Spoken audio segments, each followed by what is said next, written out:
जिस शख्स ने कुरान को सीने में बसाया, जिस शख्स ने कुरान को सीने में बसाया, फिरदौस मुअल्ला में मका अपना बनाया, फिरदौस मुअल्ला में मका अपना बनाया। जिस शख्स की औलाद हुई हाफिज कुरान, जिस शख्स के औलाद हुए हाफिज कुरान, महशर पे मिलेगा उसे एक ताज दुरख्शा, महशर में मिलेगा उसे एक ताज दुरख्शा। जिस शख्स ने कुरान को सीने में बसाया, जिस शख्स ने कुरान को सीने में बसाया, फिरदौस मुअल्ला में मका अपना बनाया। जिस शख्स की औलाद हुई हाफिज कुरान, जिस शख्स की औलाद हुए हाफिज कुरान, फिरदौस मिले कर वो उन्हें साथ चलेगा, फिरदौस मिले कर वो उन्हें साथ चलेगा। अल्लाहु আকবার বলেন, আরো জোরে বলেন আল্লাহু আকবার। কবি বলেন, কোন ব্যক্তি যখন কোরআনে হাফিজ হয়, কোন ব্যক্তি যখন কোরআনে হাফিজ হয়, ওই ব্যক্তি জান্নাতে নিজেই নিজের জায়গা বানিয়ে ফেলল। কোরআন আল কারীম পড়লে ফায়দা আছে না নাই? কথা বলে না কেন? ফায়দা আছে না নাই? বিশ্বাস হয় না? হয় না? আচ্ছা, কোরআনকে যারা বিশ্বাস করবে না তাদের ঈমান থাকবে না যাবে? থাকবে না যাবে? কোরআনকে যারা বিশ্বাস করবে না, কোরআনকে যারা সম্মান করবে না, তাদের ঈমান থাকবে না যাবে? কোরআনের আইনকে যারা বিশ্বাস করবে না, কোরআনের আইন যারা বাস্তবায়ন করার চেষ্টা করবে না, তাদের ঈমান যাবে নাকি আসবে? চলে যাবে। এই জন্য কোরআন বিশ্বাস করার দরকার আছে না নাই? পরিষ্কার। এই কোরআন কার উপর নাজিল হয়েছে? রাসূল করিম সাল্লাল্লাহু আলাইহি ওয়াসাল্লামের উপর নাজিল হয়েছে। কোরআন আল কারীম পড়লে ফায়দা আছে না নাই? তাহলে আপনাদের সামনে কয়েকটা ফায়দার কথা বলবো। লম্বা চূড়া আলোচনা করব না, সংক্ষিপ্তভাবে আপনাদের সামনে আলোচনা করব। দেখেন রাসূল করিম সাল্লাল্লাহু আলাইহি ওয়াসাল্লাম কি বলেন। قال رسول الله صلى الله عليه وسلم، قال رسول الله صلى الله عليه وسلم، من قرأ حرفا من كتاب الله فله به حسنة والحسنة بعشر أمثالها، لا أقول ألف لام ميم حرف ولكن ألف حرف ولام حرف وميم حرف، أو كما قال عليه الصلاة والسلام। রাসূল করিম সাল্লাল্লাহু আলাইহি ওয়াসাল্লাম বলেন, কোন ব্যক্তি যদি কোরআন আল কারীমের একটা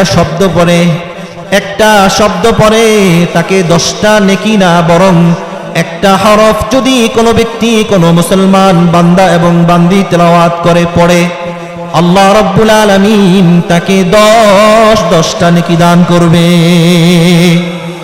ওয়াল হাসানাতু বিআশরি আমসালিহা,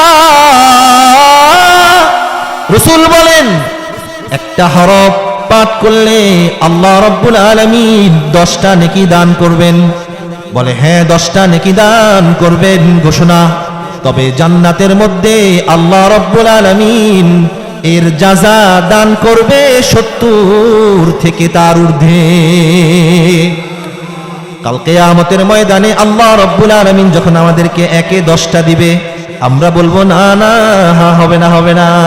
একে 20 দিব হবে, আমরা বলবো না না, হবে না, হবে না। বলে একে 30 দিব, আমরা বলবো না, হবে না, হবে না। বলে একে 40 দিব, না, হবে না, হবে না। বলে একে 50 দিব, হবে না। একে 60 দিব, হবে না। একে 70 দিব, হবে না। বলে আল্লাহ রাব্বুল আলামিন, আপনি তো কোরআন আল কারীমের মধ্যে বলেছেন, একটু আগেও আমাদের হুজুর উপস্থাপন করতে গিয়ে বলেন, ওয়াল্লাহু ইয়ারযুকু মান ইয়াশাউ বিগাইরি হিসাব। আল্লাহু আকবার বলেন। কাল কিয়ামতের ময়দানে আল্লাহ রাব্বুল আলামিনের কাছে আমরা বলবো, আল্লাহ আপনি তো বলেছেন আপনি তো বেহিসাবি, আপনার খাজানায় কোনো কিছু কমতি নাই, কোনো কিছু কমতি নাই। তাহলে 170 দিলে আমরা সন্তুষ্ট হব না, আমাদেরকে বেহিসাবে আমাদেরকে জাযা দান করতে হবে। তাহলে 110 170 নাকি 1 বেহিসাব? আচ্ছা, আল্লাহ তাআলা যদি আমাদেরকে বিনা হিসাবে যদি আমাদেরকে জাযা দান করে, আল্লাহর কোনো ক্ষতি আছে? আল্লাহর খাজানা থেকে বিন্দু মাত্র কমবে কিছু? বিশ্বাস আছে তো? এই জন্য কোরআন পড়ার দরকার আছে না নাই? কোরআন পড়বো তো আমরা, কোরআন শিখবো তো আমরা। যদি নিজেও কোরআন শিখতে না পারি, নিজে যদি কোরআন শিখার সময় না পাই, আমার বাচ্চাদেরকে আমি কোরআন শিখাবো। আপনাদেরকে আপনাদের হৃদয়ের মধ্যে যেন জাগ্রত সৃষ্টি হয়, আমি একটা কথা আপনাদের সামনে উপস্থাপন করব। সুম্মা আলহামদুলিল্লাহ, আলহামদুলিল্লাহ, আমার দাদা আলহামদুলিল্লাহ পুরো 30 পারার কোরআনের হাফেজ। সুবহানাল্লাহ বলবেন না? আলহামদুলিল্লাহ, আমার দাদার কাছে আমার বাবা পূর্ণ 30 পারার কোরআনের হাফেজ হয়েছে। আমি আমার বাবার কাছে পূর্ণ 30 পারা কোরআনের হাফেজ হয়েছি। পূর্ণ 30 পারা আমি আমার বাবার কাছে পড়েছি আলহামদুলিল্লাহ। আমি মনে আমি ইরাদা করেছি আমার সন্তানদেরকে আমি হাফেজে কোরআন বানাবো। আপনারা রাজি আছেন তো? আপনাদের বাচ্চাদেরকে কোরআনের হাফেজ বানাবেন তো? কারা কারা প্রস্তুত আছেন হাত তুলে দেখান। আল্লাহ আমাদের সকলের হাতকে কবুল করেন, বলেন আমিন। ভাই, কোরআন আল কারীমের যদি হাফেজ একজনকে বানাইতে পারি, আমাদের মাথার মধ্যে কাল কিয়ামতের ময়দানে আহসানু মিন দাউইশ শামসি এবং নূরের টুপি আল্লাহ রাব্বুল আলামিন আমাদেরকে পরাবেন। রাসূল বলে, ওই নূরের টুপি, ওই যে আসমানে দেখেন সূর্য, ওই যে আসমানে দেখেন চন্দ্র, ওই যে আসমানে দেখেন নক্ষত্র, এইগুলোর চাইতেও বেশি নূরে নূরান্বিত এবং আলোকিত হবে। কবি বলেন, जिस शख्स ने कुरान को सीने में बसाया, जिस शख्स ने कुरान को सीने में बसाया, फिरदौस मुअल्ला में मका अपना बनाया, फिरदौस मुअल्ला में मका अपना बनाया।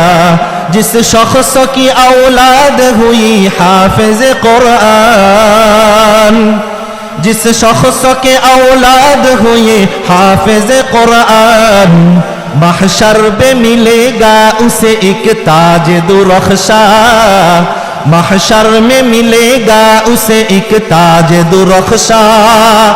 जिस शख्स ने कुरान को सीने में बसाया,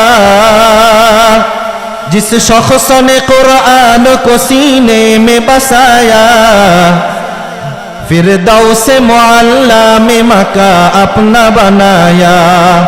जिस शख्स की औलाद हुई हाफिज कुरान, जिस शख्स की औलाद हुई हाफिज कुरान, फिरदौस मिले कर वो उन्हें साथ चलेगा, फिरदौस मिले कर वो उन्हें साथ चलेगा। अल्लाहु अकबर बोलें, আরো জোরে বলেন আল্লাহু আকবার।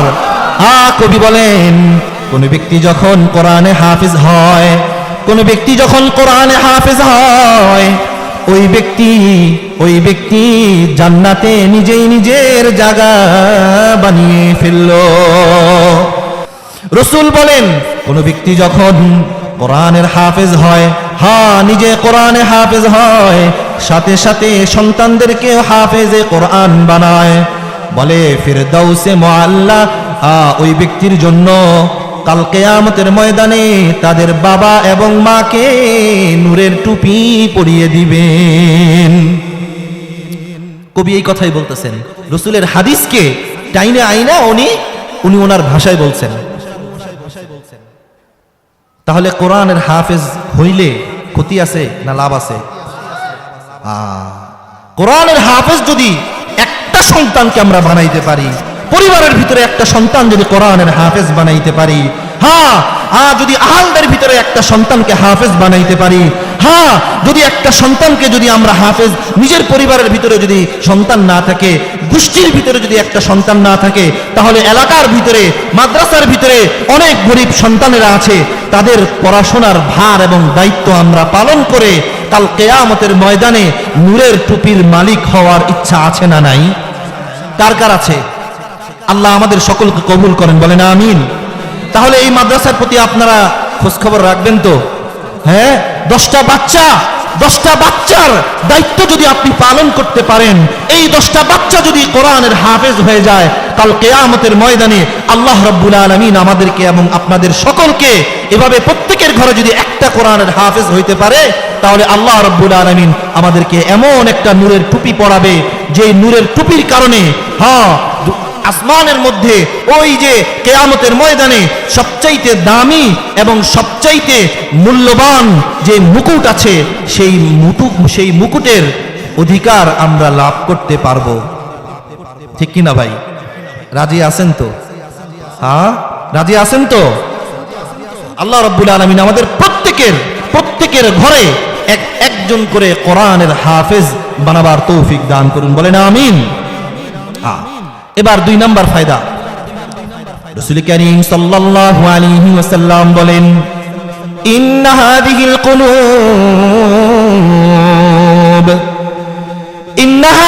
কুলুব তাসতাউ কামা ইয়াসতাউল হাদীদ ইযা আসাবাহুল মা قيل وما جلاؤها يا رسول الله قال كثرة ذكر الموت وتلاوة القرآن রাসূলুল্লাহ বলেন, কোন ব্যক্তি যখন গুনাহের মধ্যে ডুবে যায়, নিজের অন্তরকে এমন ভাবে নষ্ট করে, ওই ব্যক্তি আর কোনো উপায় নাই। রাসূল বলেন, মানুষের অন্তরের ভিতরে, মানুষের বক্ষের ভিতরে একটা কলব আছে। কলব কি আছে? একটা কলব আছে। এই কলবটা মানুষ গুনাহের কারণে নষ্ট করে ফেলে। কি করে? নষ্ট করে ফেলে। বলে ওই কলবটা যদি ঠিক করতে চাও, তবে 2টা সূরত। বলেন কয়টা সূরত?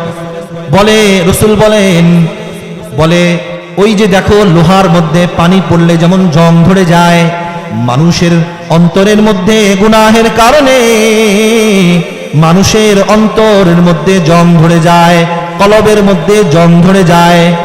সাহাবাদেরকে বললেন, 2টা কর্মসূচির মাধ্যমে তোমাদের গুনাহি অন্তর এবং তোমাদের গুনাহি কলবকে পরিষ্কার করতে পারবে। সাহাবারা প্রশ্ন করলেন, قيل وما جلاؤها يا رسول الله ওগো আল্লাহর রাসূল, কিভাবে আমাদের অন্তরকে, আমাদের কলবকে পরিষ্কার করব? রাসূলুল্লাহ বলেন, কাসরাতু যিকরিল মাউত ওয়া তিলাওয়াতুল কুরআন। বলেন 2টা জিনিসের মাধ্যমে তোমাদের কলবকে পরিষ্কার করতে পারবে। এক নাম্বার কাসরাতু যিকরিল মাউত, বেশি বেশি মৃত্যুর স্মরণ করা। বলেন বেশি বেশি কি করা? মৃত্যুর স্মরণ করা। 2 নাম্বার ওয়া তিলাওয়াতুল কুরআন, বলে বেশি বেশি কোরআনুল কারীম তেলাওয়াতের মাধ্যমে, বেশি বেশি কোরআনুল কারীমের তেলাওয়াতের মাধ্যমে গুনাহি অন্তর, গুনাহ দ্বারা কলব যে নষ্ট হয়ে গিয়েছে, বেশি বেশি মৌতের কথা স্মরণ আর বেশি বেশি কোরআনুল কারীমের তেলাওয়াতের দ্বারা আল্লাহ রাব্বুল আলামিন কলবকে পরিষ্কার করে দিবেন। কোরআনুল কারীমের মধ্যে আসছে, ইল্লা মান তাবা ওয়া আমিলা আমালান সালিহান ফাউলাইকা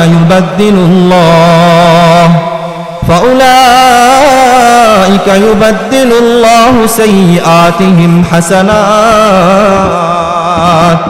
ওয়া কানাল্লাহু গফুরুর রহিমা। আল্লাহু আকবার বলেন, আর জোরে বলেন আল্লাহু আকবার। আল্লাহ রাব্বুল আলামিন বলেন, কোন বান্দা এবং বান্দি গুনাহের মধ্যে ডুবে রয়েছে, আল্লাহ রাব্বুল আলামিন বলেন খালেস নিয়তে কোন বান্দা এবং বান্দি যদি তওবা করে, কি করে? তওবা করে, তওবা করে আল্লাহ রাব্বুল আলামিনের কাছে মাপ চাওয়া শুরু করে। আল্লাহ রাব্বুল আলামিন বলেন ফাউলাইকা ইউবাদদিলুল্লাহু সাইয়্যাতিহিম হাসানাত। আল্লাহ রাব্বুল আলামিন বলেন ওই ব্যক্তি তওবা করার দ্বারা আল্লাহ রাব্বুল আলামিন তার গুনাহকে পরিবর্তন করে সওয়াব দ্বারা পরিবর্তন করে তার আমলনামায় ভরপুর করে দিবে। তওবা করলে ফায়দা আছে না নাই? কোরআনুল কারীম তেলাওয়াত করলে ফায়দা আছে না নাই? তাহলে কোরআনুল কারীম তেলাওয়াত করবেন তো ইনশাআল্লাহ। আচ্ছা, অনেক নাস্তিক এবং মুরতাদরা বলে কোরআন কারীম না বুঝে পড়লে বলে কোনো ফায়দা নাই, বলে না? এরকম অনেকে বলেছে। কোরআন কারীম বলে দেখলে বলে কোনো সওয়াব নাই, না বুঝে তেলাওয়াত করলে বলে সওয়াব নাই। এটা কি ঠিক না বেঠিক? বেঠিক না? কোরআন কারীম যারা তেলাওয়াত করতে পারে না, দেখলেও সওয়াব, পড়লেও সওয়াব, শুনলেও সওয়াব।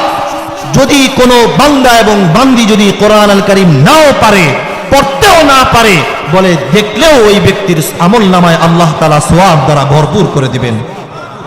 তাহলে কোরআন আল কারীম তেলাওয়াত করবেন তো আপনারা ইনশাআল্লাহ। যারা পারি না তারা কোরআন আল কারীমের তেলাওয়াত শিখবো তো ইনশাআল্লাহ। এখন আমাকে অনেকে বলবেন যে হুজুর অনেক কষ্টে সূরাতুল ইয়াসিন, সূরা ইয়াসিন এটা শিখছি হুজুর, এবার বলেন তো সূরাতুল ইয়াসিন পাঠ করলে কি পরিমাণ সওয়াব, এর ফায়দা কি আমাদেরকে একটু বলে দেন। তাহলে যেহেতু পুরো কোরআন শরীফ পারি না, সূরা ইয়াসিন তো পারি, তাহলে সূরা ইয়াসিন ইনশাআল্লাহ এতদিন যা পড়ছি তো পড়ছি, আগামী থেকে সূরাতুল ইয়াসিন একদিনও ইনশাআল্লাহ মিস করব না। আগামীকাল থেকেই এটার উপর আমল করার চেষ্টা করব। এবার হুজুর আপনি বলেন, এবার শুনেন, আমার কথা না, আমার কোনো বানানো কথা না, আমার কোনো মন গড়া কথা না। রাসূল বলেন মান ক্বারাআ সূরাতাল ইয়াসিন, মান ক্বারাআ সূরাতাল ইয়াসিন ইবতিগাআ ওয়াজহিল্লাহি তাআলা গুফিরা লাহু মা তাকদ্দামা মিন যামবি আও কামা ক্বালা আলাইহিস সালাতু ওয়াস সালাম।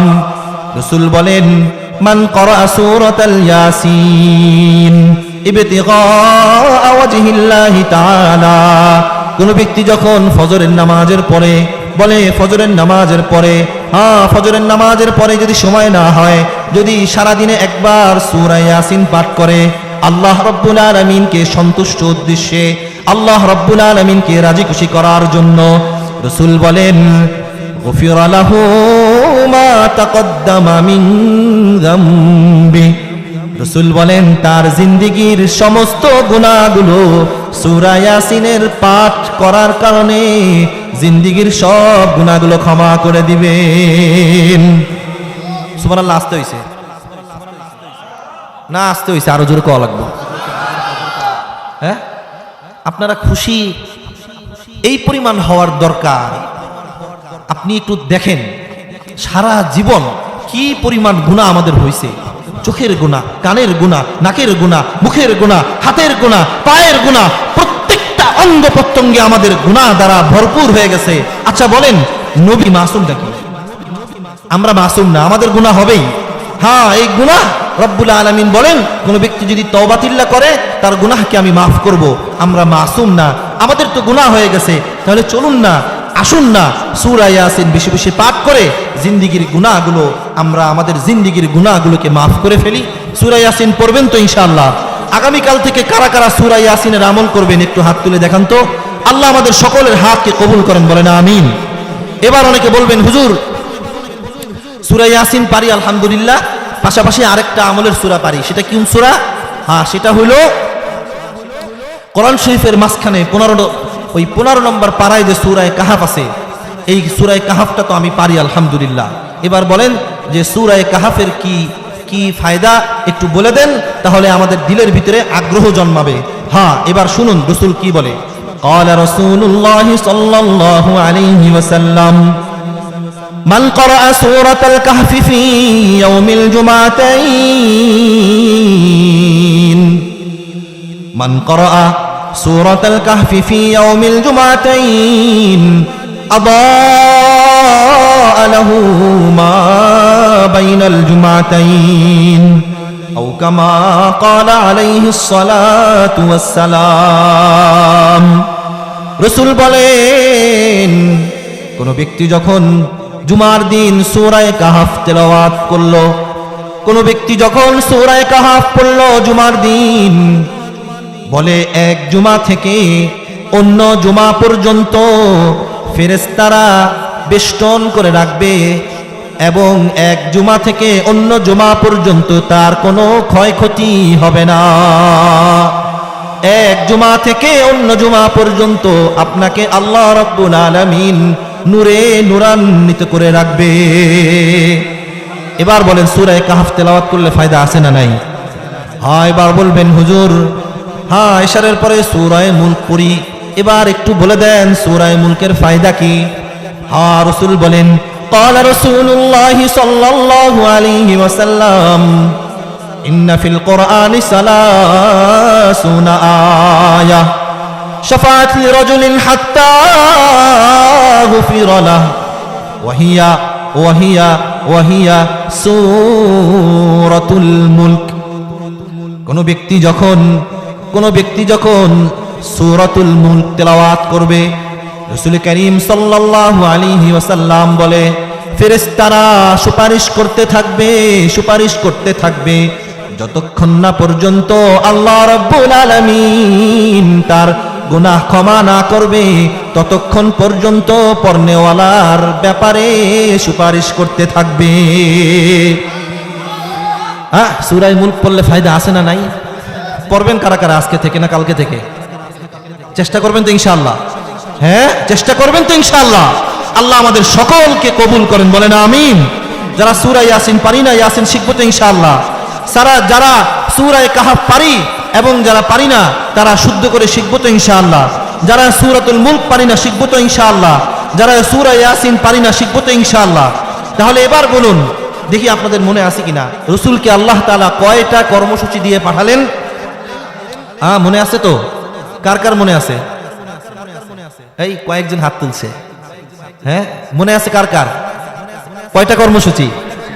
আবার বলেন কয়টা কর্মসূচি? 1 নম্বর কর্মসূচি কি ছিল? কোরআনে কারীম শিক্ষা দেওয়া। 2 নম্বর কর্মসূচি হুয়াল্লাযী বা'আসা ফিল উম্মিয়িনা রাসূলাম মিনহুম ইয়াতলু আলাইহিম আয়াতিহি ওয়া ইউযাক্কিহিম। 2 নম্বর কর্মসূচি আল্লাহ রাব্বুল আলামিন রাসূলকে বলেছেন মানুষকে এই কোরআনের মাধ্যমে মানুষকে তাজকিয়া করো। বলে তাজকিয়া মানে কি? মানুষকে আত্মশুদ্ধির পথে চলবার জন্য বলো। কিসের উপর বলেন? আত্মশুদ্ধি, সঠিক পথ, যেই পথ আল্লাহ রাব্বুল আলামিন রাসূলকে বলেছেন যেই পথে থাকবার জন্য, যেই পথে চললে, যেই পথে অনুসরণ করলে আমরা জান্নাতি হতে পারবো, সেই পথে চলবার জন্য আল্লাহ রাব্বুল আলামিন কোরআনুল কারীমের মধ্যে বলেন ইয়া আইয়ুহাল্লাযীনা আমানুত্তাকুল্লাহা ওয়া কুনু মা'আস সাদিকিন। আল্লাহ রাব্বুল আলামিন বলেন তোমরা সৎ লোকদের সঙ্গ নাও। কি লোক? নেতার পিছনে, খেতার পিছনে, মেম্বারের পিছনে, চেয়ারম্যানের পিছনে, নাকি কোরআনওয়ালাদের পিছনে? কথা বলে না। কোরআনওয়ালাদের চলবেন তো, কোরআনওয়ালাদের পিছনে। আজকে কোরআনের কথা বললে আলেমদেরকে বাধা দেওয়া হয়। কোরআনের আইন বাস্তবায়নের কথা বললে, কোরআনের আইন চালু করার কথা বললে কাফের, মুশরিকরা, ইহুদিরা, খ্রিস্টানরা, নাস্তিকের দালালরা ওরা চায় কোরআনের আইন যেন বাস্তবায়ন না হোক। ওরা চায় যারা কোরআনের কথা বলে, যারা কোরআনের আইনের পক্ষে কথা বলে, তাদের টুটিকে চেপে ধরতে। ওরা চায় কোরআনের আইন যেন বাস্তবায়ন না হয়, ওরা চায় কোরআনের আইনকে নিভিয়ে দিতে। কিন্তু ওরা ওদের এই কাজে কিয়ামত পর্যন্ত সফল হতে, যেখানে কোরআনের আইনের কথা বলা হবে, যেখানে কোরআনের কথা বলা হবে, যেখানে আলেমরা থাকবে, সেখানে যদি কোনো নাস্তিক এবং মুরতাদরা কথা বলবার চেষ্টা করে, বাধা দেবার চেষ্টা করে, আগামী থেকে তাদের জিহ্বাগুলো টেনে ছিঁড়ে ফেলে দেওয়া হবে। ঠিক কিনা বলেন? রাজি আছেন তো আপনারা? রাজি আছেন তো আপনারা? কারা কারা রাজি আছেন হাত উঠে দেখান। নারায়ে তাকবীর, নারায়ে তাকবীর।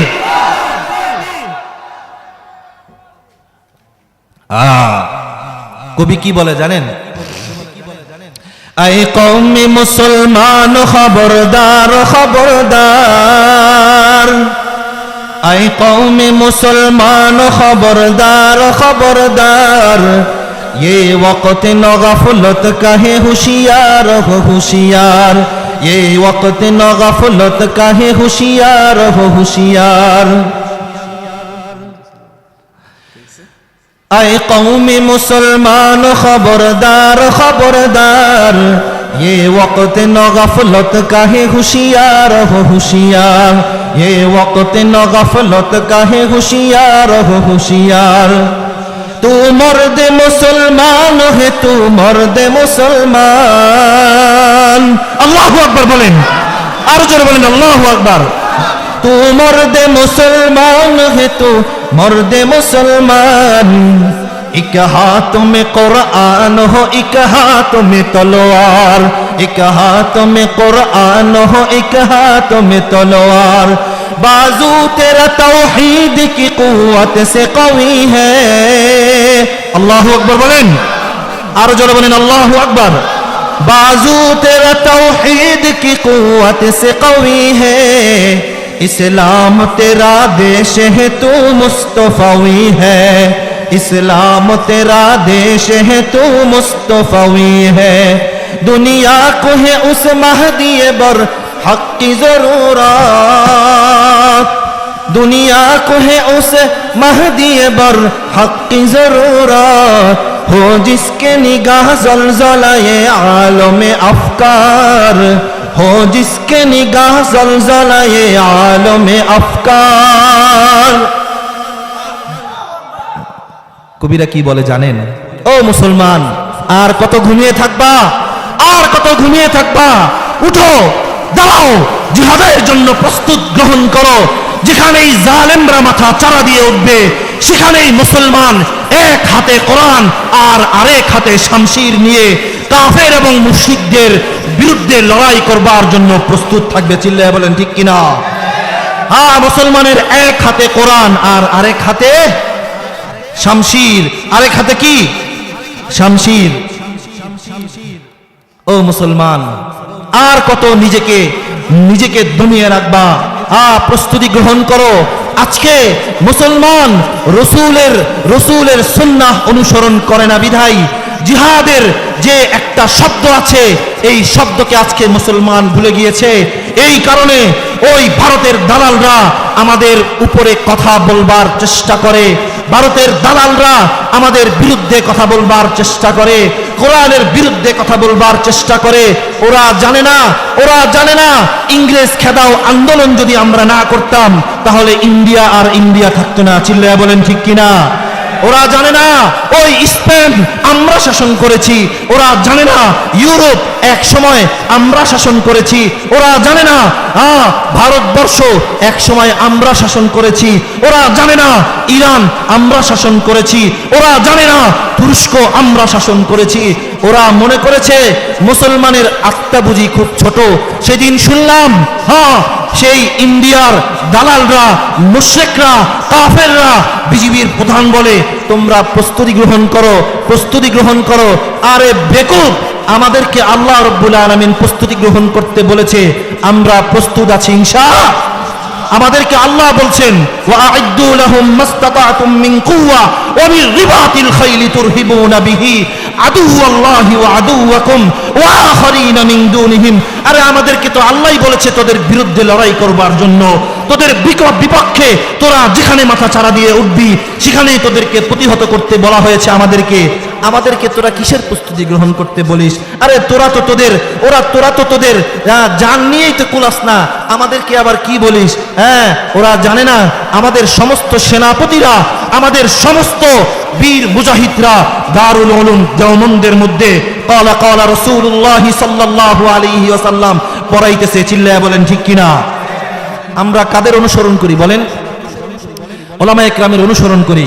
আমাদের সমস্ত বড় বড় আলেমরা দারুল উলুম দেওবন্দে, আমাদের সমস্ত বড় বড় সেনাপতিরা, সেনা প্রধানরা তাদের দেশের মধ্যেই আছে। আমাদেরকে আবার কিসের প্রস্তুতি গ্রহণ করতে বলো? এক থাপ্পড়ে 24টা দাঁত ফলায় দিন। চিল্লায়া বলেন ঠিক কিনা? রাজি আছেন তো আপনারা? ইনশাআল্লাহ রাজি আছেন তো? ইনশাআল্লাহ। হ্যাঁ, মুজাহিদ তৈরি করতে হবে।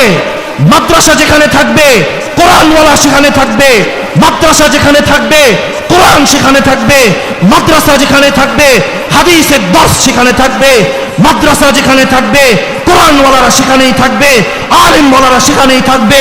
যেখানে আলেম থাকবে, যেখানে কোরআনওয়ালা থাকবে, যেখানে রাসূলের সুন্নাহ শেখানো হবে সেখানেই বড় বড় মুজাহিদরা থাকবে। হ্যাঁ, এই সমস্ত মুজাহিদদের আমাদেরকেই তাদের পিছনে দাঁড়াতে হবে, আলেমদের পিছনে দাঁড়াতে হবে, আলেমদের সাথে চলতে হবে। নাকি সাদিয়ানীদের পিছনে চলবেন? সাদিয়ানীদের পিছনে চলবেন আপনারা?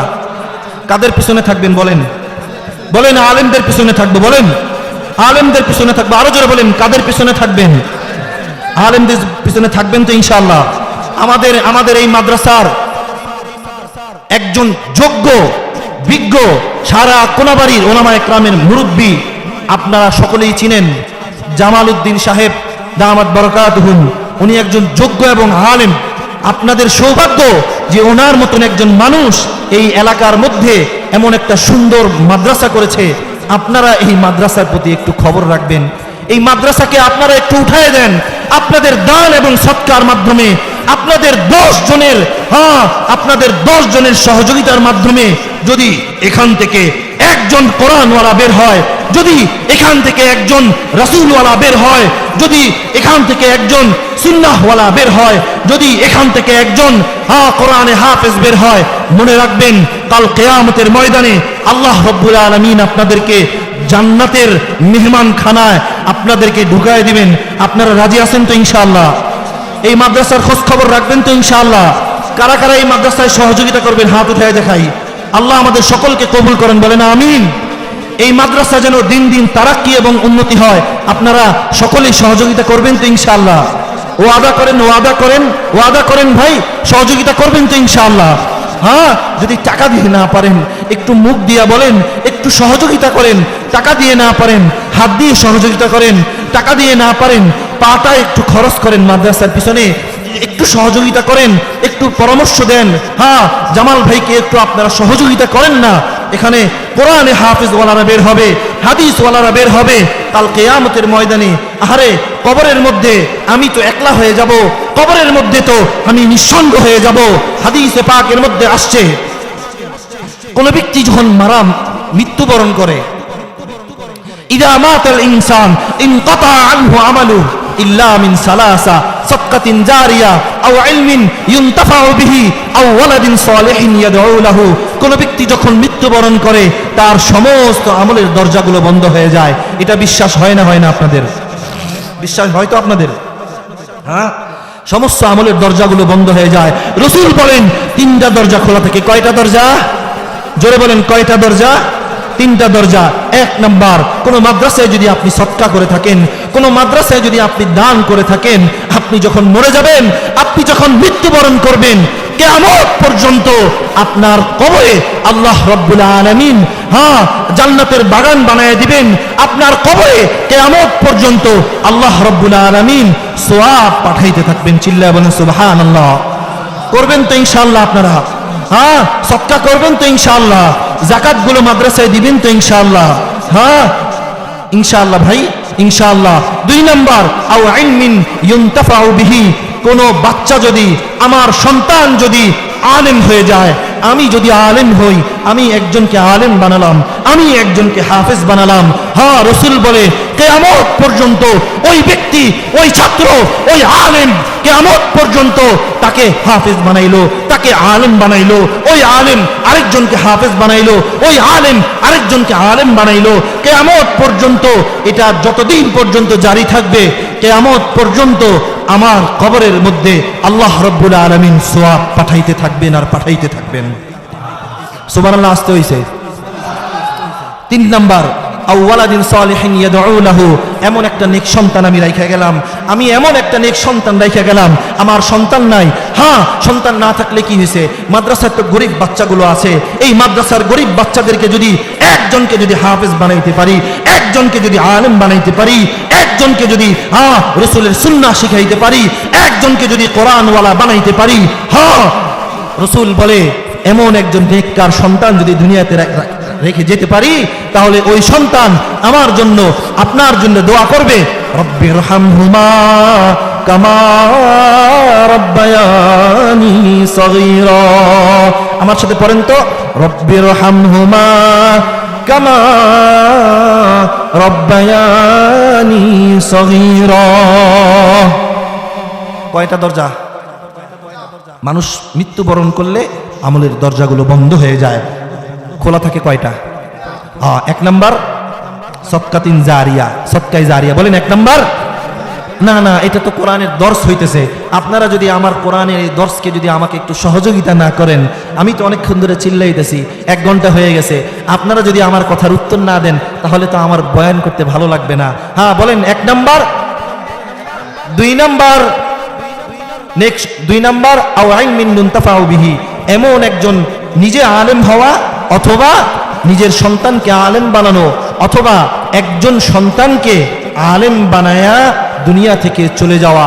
আর 3 নাম্বার আওয়ালাদিন সালিহিন ইয়াদউ লাহু, নেককার সন্তান দুনিয়ার মধ্যে রেখে যাওয়া, চাই সেটা নিজের স্ত্রী থেকে আসুক, চাই সেটা সৎ ছেলে হোক, চাই সেটা অন্য মায়ের সন্তান হোক, যদি আলেম বানাইতে পারি, তাহলে সে আপনার জন্য এবং আমার জন্য দোয়া করবে।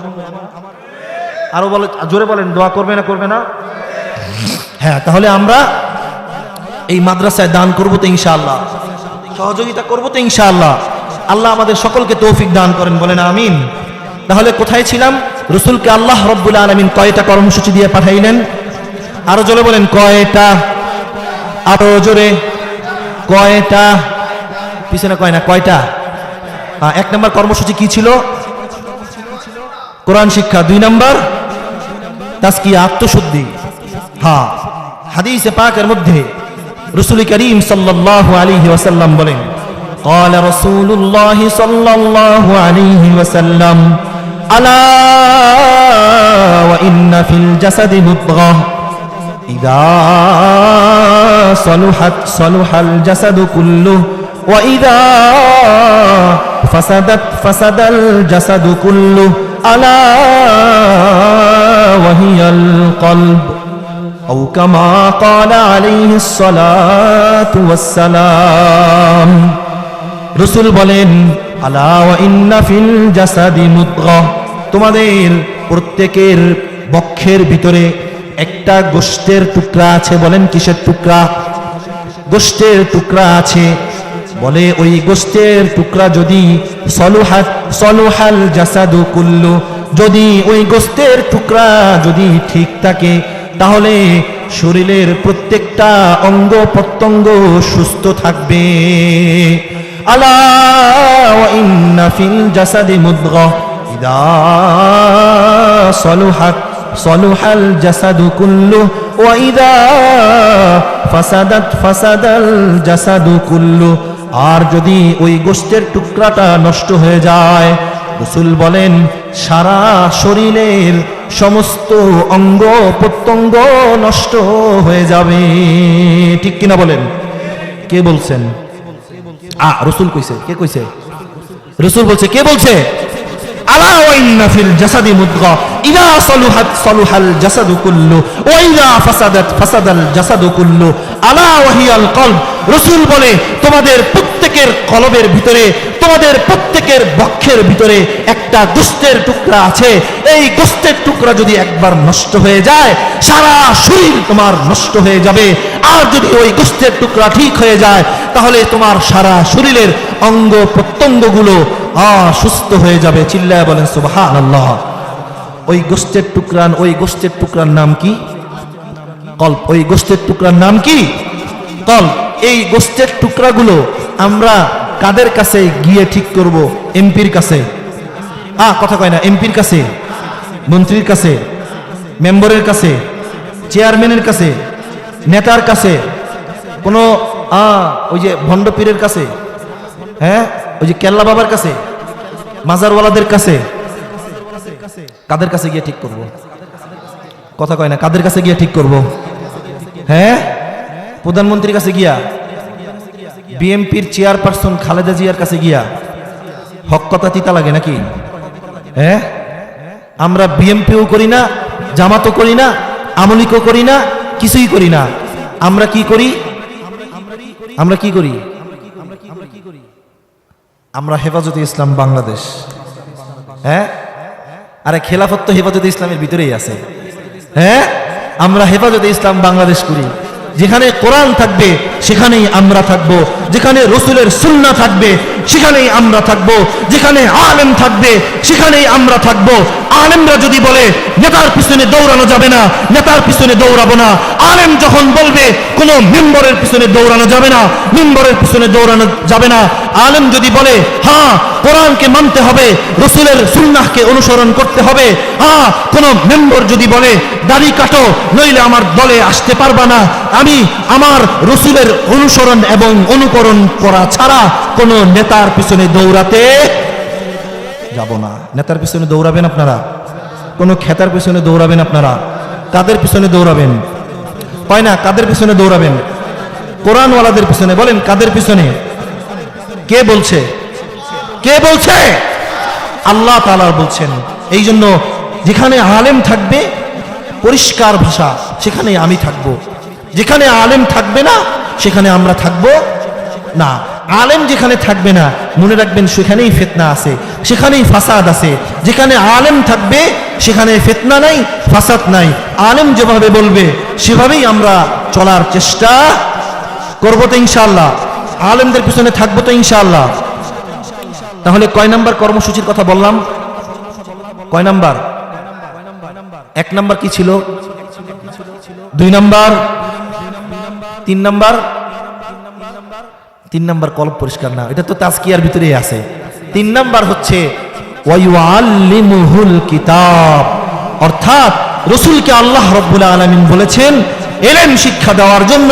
কোরআন শিখছো ভালো কথা, এবার কোরআনের তরজমা শিখার দরকার আছে না? কোরআনের ভিতরে যে আল্লাহ তাআলা রাজনীতির কথা বলছে সেই রাজনীতি শিখার দরকার আছে না? কোরআনের ভিতরে যে আল্লাহ রাব্বুল আলামিন বলছেন আলেমদের পিছনে দৌড়াইতে, এটা শিখতে হবে না? শুধু কোরআন পড়লে হবে নাকি কোরআনের অর্থও জানতে হবে? হ্যাঁ, কোরআন না বুঝে পড়লেও সওয়াব, বুঝে পড়লেও সওয়াব। তবে পাশাপাশি কোনো ব্যক্তি যদি বুঝে বুঝে কোরআন শরীফ তেলাওয়াত করে, বুঝে বুঝে যদি কোরআন মানার চেষ্টা করে, তাহলে ওই যে না বুঝে পড়নেওয়ালার চাইতেও বেশি কি সওয়াব আছে। এই জন্য রসুলকে আল্লাহ তাআলা 3 নাম্বার যে কর্মসূচি দিয়েছেন সেটাই হচ্ছে কোরআনের আইন বাস্তবায়ন করার জন্য, কোরআন অনুযায়ী চলার জন্য, কোরআনের অর্থ শিখার জন্য, মাদ্রাসায় আলেম বানানোর জন্য। বলে বাচ্চাদেরকে যখন কোরআনের হাফেজ বানাবেন, বাচ্চাদেরকে যখন কোরআন পড়া শিখাবেন, পাশাপাশি বাচ্চাদেরকে কিতাব বিভাগে ভর্তি করিয়ে বাচ্চাদেরকে কোরআনের অর্থ শিখাইতে হবে। হ্যাঁ, আল্লাহ তাআলা এই কথাটি রাসূলকে বলেন ওয়ায়ুআল্লিমুহুল কিতাব, বলে ওগো আল্লাহর হাবিব আপনি কোরআন শিখাবেন, কোরআন অনুযায়ী মানুষকে চলার চেষ্টা করবেন, মানুষকে পরিশুদ্ধ করবার জন্য বলবেন, আর পাশাপাশি এই কোরআনের যে এলেম আছে এই এলেমগুলো মানুষের ভিতরে ছড়ায় দিবেন। দাঁড়ে দাঁড়ে গিয়া মানুষকে দাওয়াত দিবেন, দাঁড়ে দাঁড়ে গিয়া মানুষকে কোরআনের তরজমা শিখাবেন। এই কোরআনের তরজমা, এই হাদিসগুলো যখন আমরা জানতে পারবো তখনই আমাদের জন্য মানা কি হয়ে যাবে? সহজ হয়ে যাবে। তাহলে 1 নাম্বার কি? কোরআন শিক্ষা, 2 নাম্বার কি আত্মশুদ্ধি করা, 3 নাম্বার কোরআনের আলেম হওয়া। 3 নাম্বার কি আলেম হওয়া। নিজে যদি আলেম না হইতে পারি তাহলে পরিবারের একজনকে অন্তত কি বানানো, আলেম বানানো। এবার হলো 4 নাম্বার, هو الذي بعث في الأميين رسولا منهم يتلو عليهم آياته ويزكيهم ويعلمهم الكتاب والحكمة وإن كانوا من قبل لفي ضلال مبين। আল্লাহ রাব্বুল আলামিন বলেন, ওগো আল্লাহর হাবিব, বলে মানুষকে হিকমত শিক্ষা দিন। বলে হিকমত মানে কি? তাফসীর বিদগণ বলেন, মুফাসসিরিন ইকরামগণ বলেন, বলে হিকমতের মানা হচ্ছে আপনি যেভাবে বলেন সেভাবে মানুষকে বলতে শিক্ষা দিন। আপনি যেভাবে হাঁটেন সেভাবে মানুষকে চলার জন্য বলেন। আপনি যেভাবে চলেন, আপনি যেভাবে খান, আপনি যেভাবে করেন, আপনি যেভাবে ঘুমান, আপনি যেভাবে উঠেন, বলে আপনার সুন্নাহ মানুষকে অনুসরণের কথা বলুন। চিল্লায়া বলেন সুবহানাল্লাহ, আরো জোরে বলেন সুবহানাল্লাহ। আচ্ছা এবার বলেন, আল্লাহ রাব্বুল আলামিন দুনিয়ার মধ্যে সবচাইতে দামি, সবচাইতে শ্রেষ্ঠ নবী আল্লাহ রাব্বুল আলামিন কাকে বানাইলেন? হযরত মুহাম্মদুর রাসূলুল্লাহ সাল্লাল্লাহু আলাইহি ওয়াসাল্লাম। সমস্ত নবীদের উপরে সবচাইতে শ্রেষ্ঠত্ব এবং মর্তবা কার? কথা বলে না। নবীর নাম জানেন না নাকি? হযরত মুহাম্মদুর রাসূলুল্লাহ সাল্লাল্লাহু আলাইহি ওয়াসাল্লাম। আচ্ছা এবার আমার প্রশ্নের উত্তর আপনারা দিন তো, আপনারা রসুলের উম্মত হয়ে খুশি কারা কারা? একটু হাতটা উঠান তো। হাত নামাবেন না, হাত নামাইলে খবর আছে। আমি একটু রেস্ট নেই।